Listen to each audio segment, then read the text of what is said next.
First congregation, 1875. Were there Jews living on Long Island before 1875? Absolutely. The first Jew recorded to have lived on Long Island, the earliest Jew, was in 1705. His name was Nathan Simpson, and he was a shopkeeper in the village of Brookhaven. He did not stay on Long Island for very long. By 1720, we know that he was the president of She'ireth Israel, which is the Spanish and Portuguese congregation in New York City. But he lived on Long Island for a time. During the Revolutionary War, there were probably about 50 or so Jews, but they were scattered and they were living in different parts of the island. And as the exhibit notes, 1875, the year of the very first congregation established on Long Island. It was founded in the village of Breslau. And Breslau was a village on the southwestern portion of Suffolk County. Anybody know what the name is today?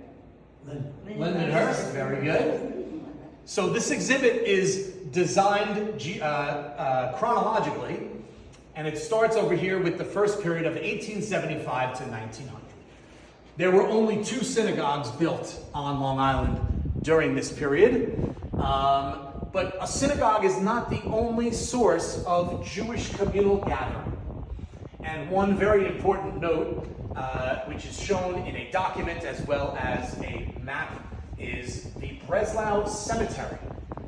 The congregation of Netta Sarche was formed in 1875, but they never built a synagogue. They did, however, consecrate ground. They purchased land within the Breslau Cemetery, and that land was set aside for Jewish burials only. We have a map of that cemetery from 1899, as well as the founding document of the Breslau Hebrew Cemetery Association from 1887.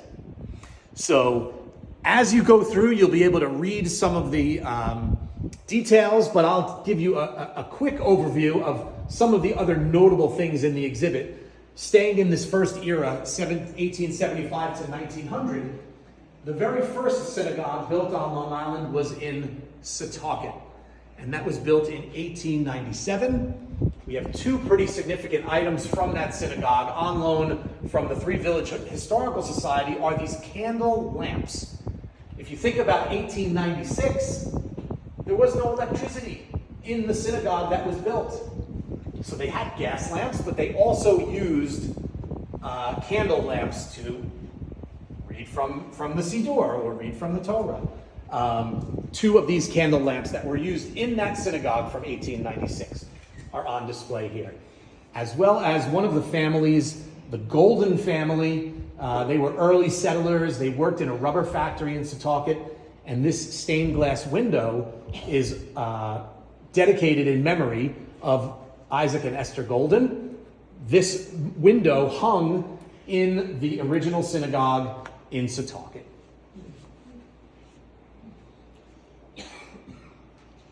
And one other item that is on display here when we talk, those are really Suffolk County from 1875. In Nassau County, there is a Torah. And the Torah is significant because it comes from Germany, and it was brought over by a man whose name was Isaac Bessel. Isaac Bessel moved to Glen Cove in the 1880s. The first congregation in Glen Cove wasn't established until 1897, but because Isaac Bessel owned a Torah, the community would gather in his home for services before the congregation was established. And as I said, the Torah is on display here. So feel free to mill about, and I'll tell you about the next era maybe a little bit more briefly. As I said, the pre-19th century or pre-20th century, in the 19th century, only 2 synagogues had been built. A couple of congregations had been established, mostly in Suffolk County. You can see at the early part of the 1901 to 1918, we have artifacts from Huntington and the Huntington Jewish Center. We have artifacts from Kings Park, and we have a photograph of a wedding that took place in front of the synagogue in Lindenhurst in 1917. But what gets really interesting, especially for this group, I'm sure that you have walked through the lobby of your synagogue, B'nai Shalom, many times and seen display cases. But maybe you hadn't paid so much attention to what was actually in those display cases. Well, kind enough to have on loan from your congregation, thanks to the work of Jill, are a couple of artifacts that go back to the earliest history of B'nai Shalom Beth David. For those of you that don't know, the congregation was established in 1906, and it was called B'nai Shalom at the time. But a synagogue wasn't built until 1914. You may have seen the picture in the corner display. That is the original synagogue that was located on Windsor Avenue, which was just south of Merrick Road. And today, it's an empty parking lot for an office building that faces Merrick Road. A couple of display items that hang in your synagogue 365 days a year until they came here is this original charter document from 1906, which is, I'm sorry, it's not from 1906. I think it's from 1914. But it gives the history of the synagogue beginning in 1906. That document was put in the cornerstone of this synagogue.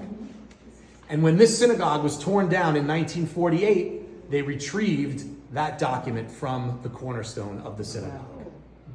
Also in this showcase, the trowel that was actually used to lay the cornerstone in 1914. And in 1915, when the synagogue was opened, you have a ceremonial key that was used during the ceremony in 1915. Not to be outdone, we have items from the other side of the family. Beth David. We have members here who were part of Beth David? Yep. Yes. Wonderful. Wonderful. Of course not. But going back to the beginning of Beth David, Beth David organized in the 1920s. Also some items here that are from your synagogue. One of them you may not have seen is, because it was tucked away in some record books, the original program from the dedication of the synagogue from 1929. And you also have a gold key. That was a ceremonial key that was used at the opening also in 1929. And maybe one quick note about this Star of David. One of the stories that I like to tell when I'm here is how we got these artifacts, right? The Jewish Historical Society of Long Island has been around for 4 years. And in that time, we've accumulated a lot of these items that were on loan and also have been given to us. Right here in Riverhead, the first synagogue was established in 1911, and they built a synagogue in 1924. It was located on Northville Turnpike.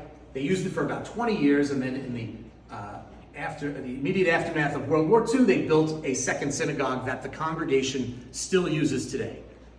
Well, I was given a tip as to where this building was located. The building still stands here in Riverhead on Northville Turnpike. And I got in touch with the owner of the building. It's actually now a medical supply warehouse. And I went into this building in Riverhead maybe 3 years ago, and I look up at the ceiling, and at the top of the ceiling is a Star of David. Oh.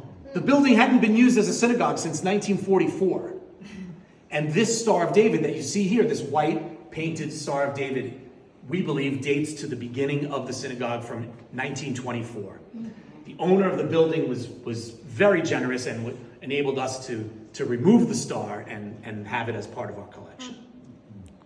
You got to also remember, Brad and I went together. I'm on the board with Brad and Jill. This is Steve. And the star was on the very top of this ceiling. And Brad, being as brave as he was, got up on a ladder. Yanked it off. yanking and yanking to get this Because star. I didn't want to crack it or, But Came yes, off it that's was true. in one piece? It did. Wow. Yeah. And where's the other Jewish? Oh, it's on the other side, right? Yeah, we'll tell them that there's story. more. There's more.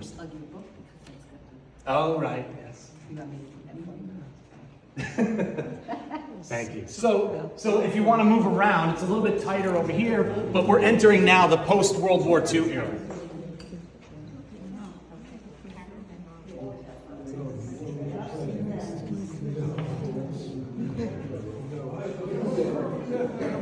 What's that? It's all good. Oh, yeah.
So half of the exhibit here in this room, half of the exhibit, the space is dedicated to everything that happened before World War II.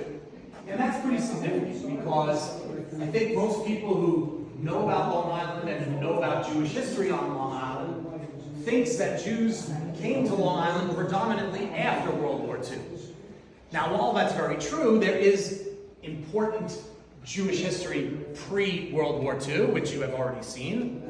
And in post-World War II Long Island, this is when the Jewish population really explodes. Between 1946 and 1979, there were 105 synagogue buildings constructed on Long Island. That's over 100 buildings in 25 years. So an average, could you imagine, an average of 4 per year? It just speaks to the growth of the Jewish population. And how did it happen? How did it evolve? Well, it happened pretty similarly from town to town. You would have a group of Jews getting together who wanted to form a congregation.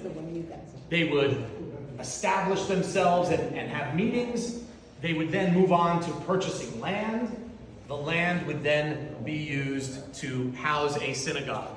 And a lot of that took place in many, many communities. One of them is Elmont. And in this showcase, you have sort of like the synagogue bulletins from this synagogue in Elmont, Temple B'nai Israel, that talks about the earliest evolution. And it's very symbolic of what other synagogues did and how they began in this period. And we have a cemetery there too. You have a cemetery in Elmont, Elmont, yeah. yeah. Beth David or Beth Moses? Beth David. That's what my Beth favorite. David. Beth David. Yeah. And there are some artifacts that we've acquired in the very recent past. For instance, the Malvern Jewish Center. This is a synagogue that started in 1953. In, I believe it was 2015, they sold their building to a church, and they operated within the synagogue building, or what then became the church building. They existed there for 10 years. After 10 years, the church said, your time has come to an end, and the synagogue now exists exclusively online. So the congregation is not defunct, but they had nowhere to keep their mementos and artifacts, so they donated them to Jewish Historical Society. Online temple. And another interesting artifact, as we move into the 1970s and 80s. In the 1970s and 80s, synagogues are at their peak on Long Island. Membership is strong. And you have subgroups within the synagogue that are becoming important to members, and I'm sure very important to many of you.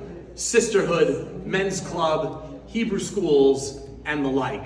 And we do have on display from the Uniondale Jewish Center. This was a popular fundraiser during the 70s, and maybe even from the 60s too. They would put together a sheet, And if you got your name embroidered on the sheet, you would donate $1 or $2 to the sisterhood, and then they would use this sheet at events that they would hold. So this particular sheet is from 1971, so it's amazing that it still exists and we have it as part of our collection. There was a temple in Hempstead. Yes. Do you have anything of that? From the Hempstead Synagogue. That was on, I guess, Peninsula. Fulton Avenue. Fulton, yeah. So that congregation still exists, and it's on Hilton Avenue. Yeah, moved to Hilton? They moved to Hilton Avenue in like 1983, I want to That say. became a Korean, The building became a Korean church, but the congregation still exists. wow. Beth Israel in Hempstead. Yeah. Brad, Yes. where is now the congregation that was in the Whalers Church out further out east?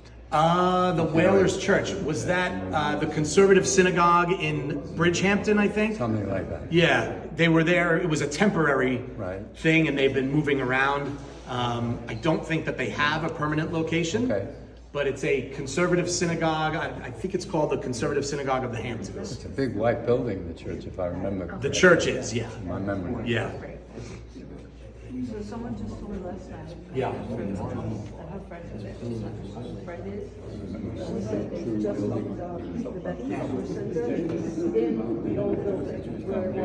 So, that's right. It's been open for a number of years. It's a congregation called Macomb. It's not the same name, but it is in the same building. So it's interesting. So I belong to Midway in Syosset, and Beth Page merged with Midway Jewish Center in, I believe it was 2007. And then that building was empty for a little while. It was sold, and now there are, I think, multiple denominations or multiple religions that kind That was the of share Plainview Jewish space. Center that was like that. I'm sorry? The Plainview Jewish Center also, there's multiple. His alma mater.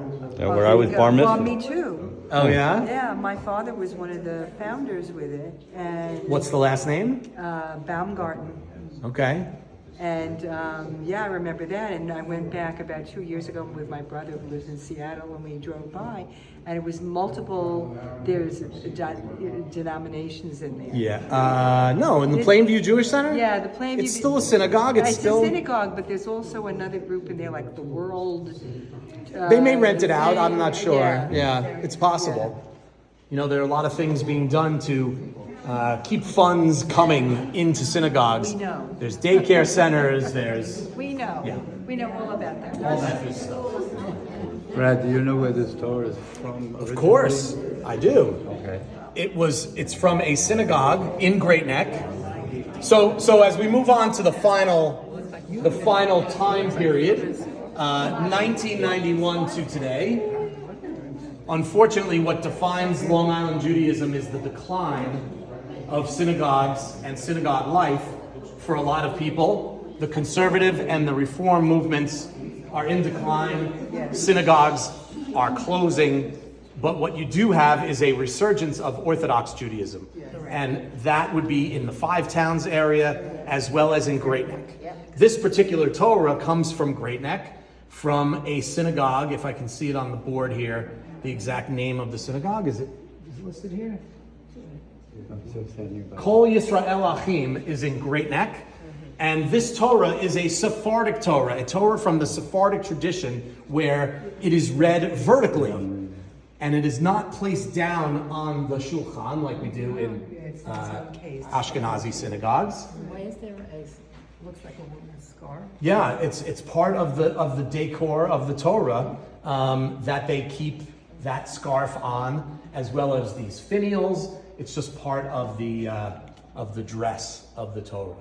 But also in the 90s, the 2000s, and to today, you have some artifacts and memories of architecture. The building that was constructed for Young Israel of Woodmere is here, as well as some information about the synagogues in the Five Towns.